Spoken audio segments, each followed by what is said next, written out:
everyone, welcome back to our channel. So today I am super excited to introduce someone very special to you, a student जिसने हम सबको बहुत ही ज्यादा proud feel करवाया है और उसने बहुत ही ब्रिलियंटली स्कोर किया है महाराष्ट्र बीबीए सीईटी 2025 की एंट्रेंस एग्जाम में।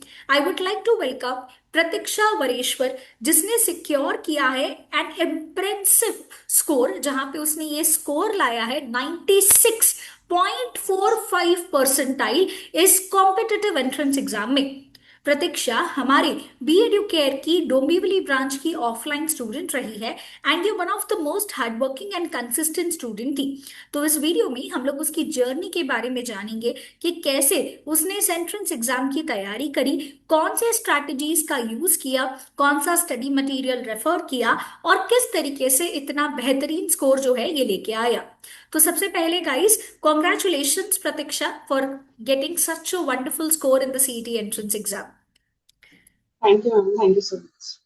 Okay, so Pratiksha, can you please introduce yourself कि आप कहाँ से हो एंड आपका एकेडमिक बैकग्राउंड क्या था before you decided to pursue for the Maharashtra CET entrance exam. Hey, ma'am. My name is Pratiksha Varshawar. I have done my 12th with PCMB. I'm from science background and I have done my 12th last year. So I have taken a 1 year gap for preparing the BA exam. So first of all, I was in science background, but I changed my mind and come here. And now I hope so it will go best in this. Okay Pratiksha, so can you tell me, आप science background से decide किए कि आपको management course that is BBA course pursue करना है, तो ये आपने कब और क्यों डिसाइड किया? एक्चुअली मैम साइंस बैकग्राउंड में कैसा एमबीबीएस को ज्यादा वैल्यू दिए है, एमबीबीएस एंड ऑल। तो फिर मुझे एमबीबीएस नहीं करना था एंड और मेरा मैथ्स भी था, पीसीएम भी था। सो आई हैव डिसाइडेड कि अगर साइंस में मुझे कुछ उतना अच्छा नहीं लगा करियर ऑप्शन ऐसा, तो फिर मैंने मैनेजमेंट इसलिए चूज किया क्योंकि मुझे बिजनेस भी करना था आगे जाके, इसीलिए तो it would be best idea. Okay fine Pratiksha, so क्या आप बता सकते हो कि आपकी ओवरऑल प्रेपरेशन स्ट्रैटेजी क्या रही थी इस एंट्रेंस एग्जाम के लिए? हाँ, मैं रेगुलर थी, कंसिस्टेंट थी और मैं डेली स्टडी करती थी। आज मेरा कोई ट्वेल्थ तो ऑलरेडी हो चुका था, तो फिर मेरे पास बहुत टाइम था पीबीए प्रिपेयर करने के लिए।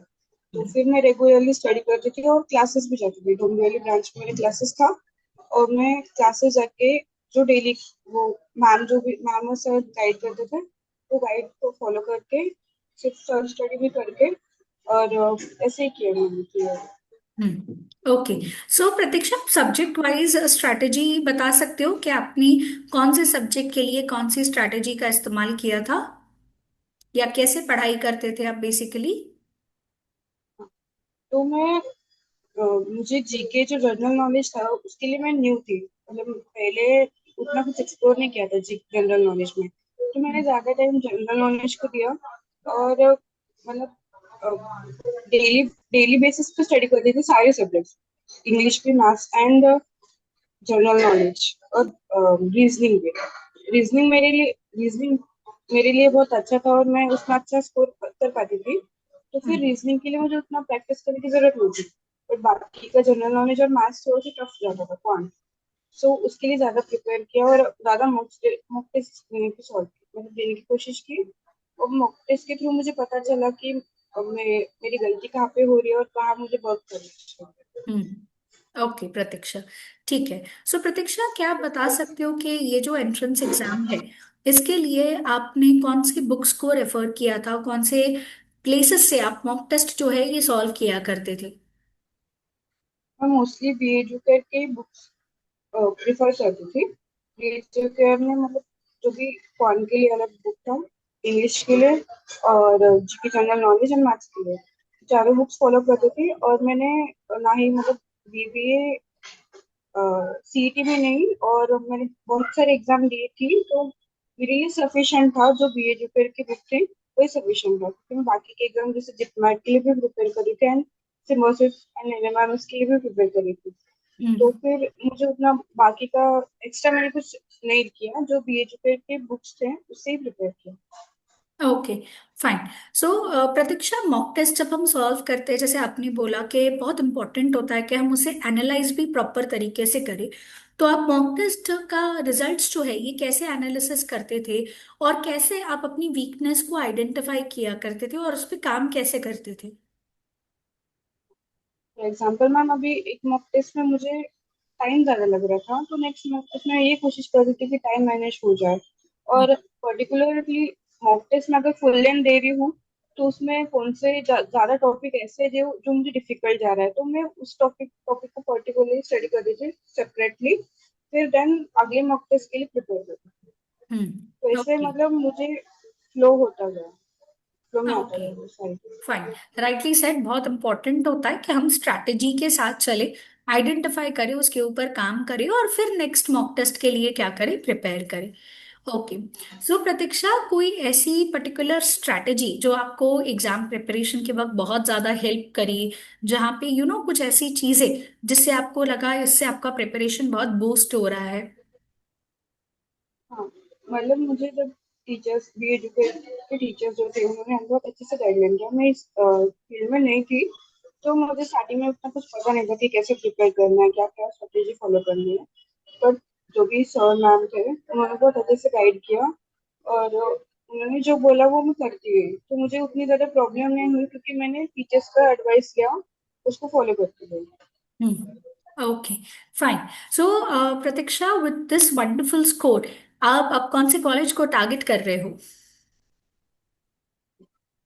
जो भी, मुझे तो मेरा dream college is NM, then बाद में आई मीठी भाई, दोनों, और बाकी का जो हाईली प्रेफरेंस में है, लिस्ट में है, उसको टारगेट करने की कोशिश ओके, फाइन। सो प्रतीक्षा, कोई आप टिप्स या फिर कोई स्ट्रैटेजी शेयर करना चाहोगे नेक्स्ट ईयर के अपकमिंग एस्पिरेंट्स के लिए? करें। हाँ, उनके लिए मैं ये बोलना चाहूंगी कि टीचर्स का सुनना चाहिए, क्योंकि टीचर्स को एक्सपीरियंस है, उनको सारी चीजें पता होती है। तो फिर ये बोलना चाहूंगी कि टीचर्स का सुनो, गाइडलाइन अगर से कुछ समझ में नहीं आ रहा है, तो सीधा टीचर्स को कांटेक्ट करके आप जान सकते हो। सेकेंडली, कंसिस्टेंट रहना बहुत जरूरी है, चाहे टॉपिक इजी हो या हार्ड हो, कंसिस्टेंट रहो। क्लासेस भी रेगुलरली करते जाओ, क्योंकि उससे ही आइडिया मिलता है, या तो फिर ब्लंडर हो जाता है, खुद से प्रैक्टिस करने जाओ या फिर खुद से सब कुछ करने जाओ। तो जैसे जैसे टीचर्स गाइड करते हैं, एक एक टॉपिक क्लियर होते जाता है, फिर देन मॉक टेस्ट के लिए प्रिपेयर करो।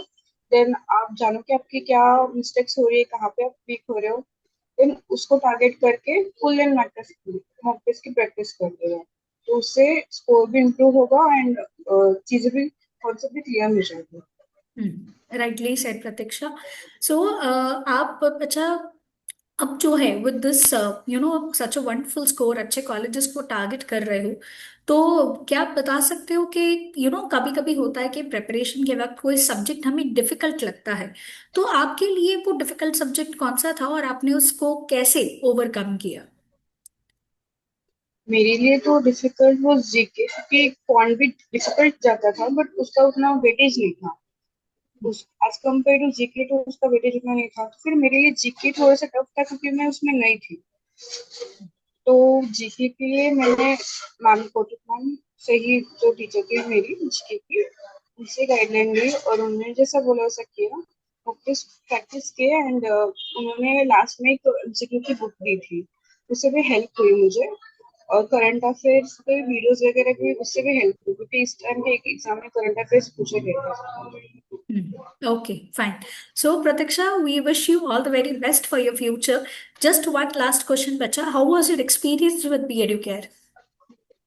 It was wonderful. मुझे ऐसा कभी लगा नहीं कि आई वाज लैकिंग अप, कि टीचर्स अंडरस्टैंड नहीं कर रहे, या फिर ऐसा कुछ। मुझे हर टाइम गाइडलाइंस मिली टीचर्स से, उन्होंने हर टाइम सपोर्ट भी किया। मेरे कौन से भी क्वेश्चन, सिली से सिली क्वेश्चन या फिर टफ से टफ क्वेश्चन, सारे क्वेश्चन में हेल्प किया, और मुझे अच्छे से गाइड किया, क्योंकि मैं 1 ईयर गैप लेना वो टफ चॉइस फॉर मी। तो फिर तब मैं थोड़ी सी डिमोटिवेट हो गई थी, बट रूपाली मैम ने, कटक मैम ने, सारे टीचर्स ने मुझे बहुत अच्छे से गाइडलाइंस दिए, और उनको मैं फॉलो करती गई, तो मुझे वो बहुत इजीली गया। तो मैं यही बोलूंगी कि टीचर्स का जितना अच्छा हो उतना सुनो और फिर उनको फॉलो करना बहुत ही अच्छी चीज है क्योंकि उससे सक्सेस ही मिलती है। Correct. Okay. Thank you, Pratiksha, for your kind words. And Be Educare family wishes you all the very best for your future. Thank you ma'am.